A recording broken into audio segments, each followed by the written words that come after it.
There's no other way to tell you. It's not yours. The child is not yours. Never mind whose it is. That's... If I tell you, you'll kill him.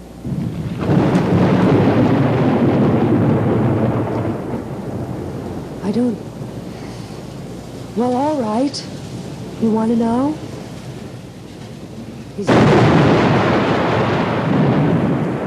Well, of course, you have to remember that there was a long period when her films were not in distribution, and there were those of us who practically haunted the late-night repertory cinemas looking for them. And I remember the first time I saw one of her films, the impression it made on me. I just wasn't prepared for anything like that, although I'd read about her. Why don't you ever want to confront me? You turn your back, you won't face me. It's nothing. We've been over this before. They're my dogs, and I keep them. So people were always fascinated with her, and she had this real following because she was like so involved with film from an early age. She was sort of seen as this feminist and this pioneer and this fighting woman and everything else, that she's had this real, built this real cult following over the years. The first time I ever saw Susan Dale, it was a revelation to me. I've been watching her ever since I was a teenager, and she's been my very favorite through the years. There's just such an incredible presence about her, such a mobility of feature, such a, I know it sounds corny, but a timeless quality to her, and a depth.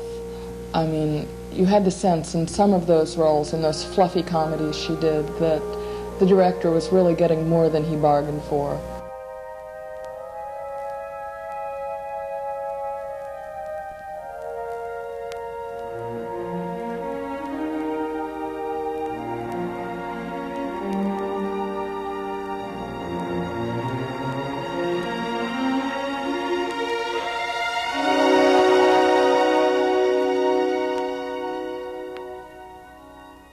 But on the last day of like rehearsals, in fact, she was supposed to have the big part for Greed. He was like so into realism that he had her in this whole scene where she was like walking along and she was supposed to like go around this sewer, but she like tripped and fell in this ditch and broke her leg, so he couldn't use her and he had to keep filming. So he was using Zazu Pitts instead. Susan Dale is the Martha Graham of acting. Nancy, none of these casuals. I want you to get a shoe. She is the Hazel Bishop of movies. She is the Stofers of the screen.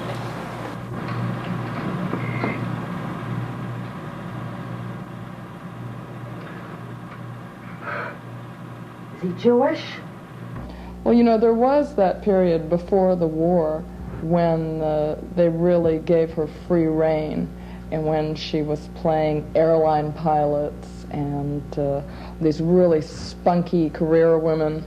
And of course, you know, she always got her man in the end, not by being soft and yielding and accommodating, but by just impressing him with the power of her personality. And I've got to just become involved in something more than you, your career, and this house. Even in the 50s, after the Rosie the Riveter era was over, and the whole message that was being put out in the media and in the cinema was that it was time for women to go back home and take second place to their men who could have all those jobs back in the factories, and it was all Kirche, Kusche, Kinder. She managed to somehow keep that dynamic. At this point in her career, I mean, Susan, as they say in her press releases, is 50, let's put it closer to 59 at this point. Susan hasn't seen 50 in a long time, but she still has her best years ahead of her, I would say. I mean, she did that thing at Burt Reynolds' dinner theater last year. She did Barefoot in the Park for Burt. She was absolutely convincing as a 25-year-old. Nor time nor place did then adhere, and yet you would make both they have made themselves, and that their fitness now does unmake you.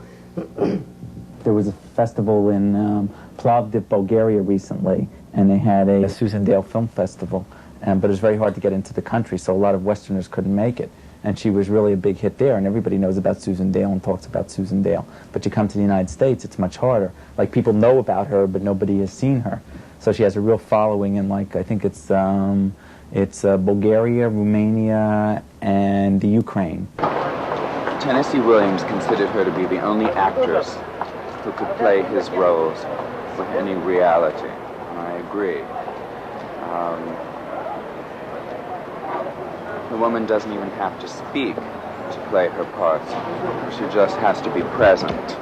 Ladies and gentlemen, here she is, the queen of comedy. Thank you, thank you, thank you. I'm standing up here nervous as a hoe in church. I think her career for the East Europeans is a real metaphor for the Eastern European society, where a lot of value comes from fighting, not in achieving the material things, but in the fight to achieve them. And I think she sort of represents that. I mean, the fight to fame and the fight to stardom, rather than the fame or stardom itself. So it's more that sense they get of her, of being somebody who was really a fighter, who really was there, who almost made it, who almost got to the center of everything, but then kind of things slipped away. So I think it's very much reflective of sort of a cultural environment that you might find in Bulgaria or some other Eastern countries. So I think she metaphorizes those societies very succinctly.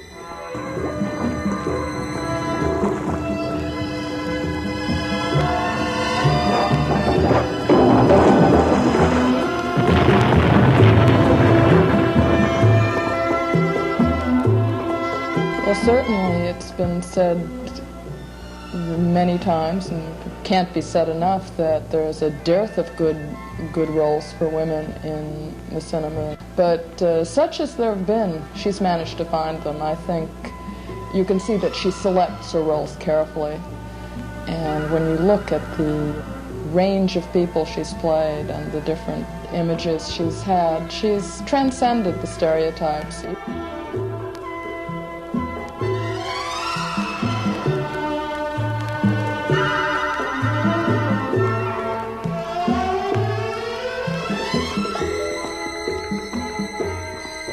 Susan Dale is a monument in our industry, but as is the case with all monuments, they erode, they begin to crumble after a while, and they need a little restoration.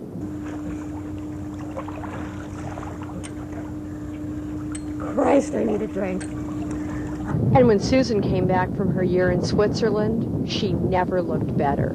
When I think back over the career of Susan Dale, and I think of the many roles that she's noted for, the one that I think of more than any other is Anne Spilchuck in Homeroom from Amazonas. When she comes in and she sees beautiful Janice DeRosa, Janice, I love you wherever you are. She sees beautiful Janice there, distraught. Her clothes are ripped and torn to shreds, and her boyfriend has thrown her things in the toilet, and she says, Sandy? Sandy Karbinski? How do you know my name? It's me, Anne Spilchuck from Homeroom. Anne? Oh, you've been back in my homeroom for 4 years. Yes, Sandy, and I was always there to help you with your problems, too. Well, it looks like I need you again. I've had enough of this crap. This temple stuff's all the same. Let's have a party. You know, that was an Oscar caliber performance, and I am so dismayed with the Academy for having overlooked Susan for that role. As you know, it will be opening here at the Criterion Cinema 1, 2, 3, and 4 at the Sixplex down in La Cienega Boulevard.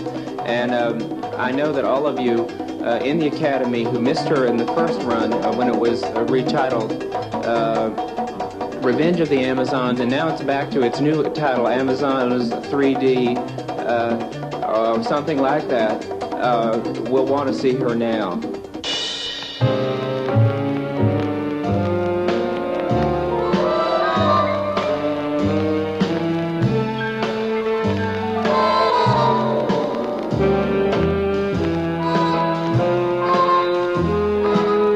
saw her back in the early 60s when she did Macbeth at La Mama, and she was incredible when they did the all-nude version. She was just unbelievable because she would come in and when she did that scene, out damn spot, you know the one I'm talking about. Well, she was incredible because I came back afterwards and I said, Susan, what were you thinking of? And she said, I was thinking of putting the dog out.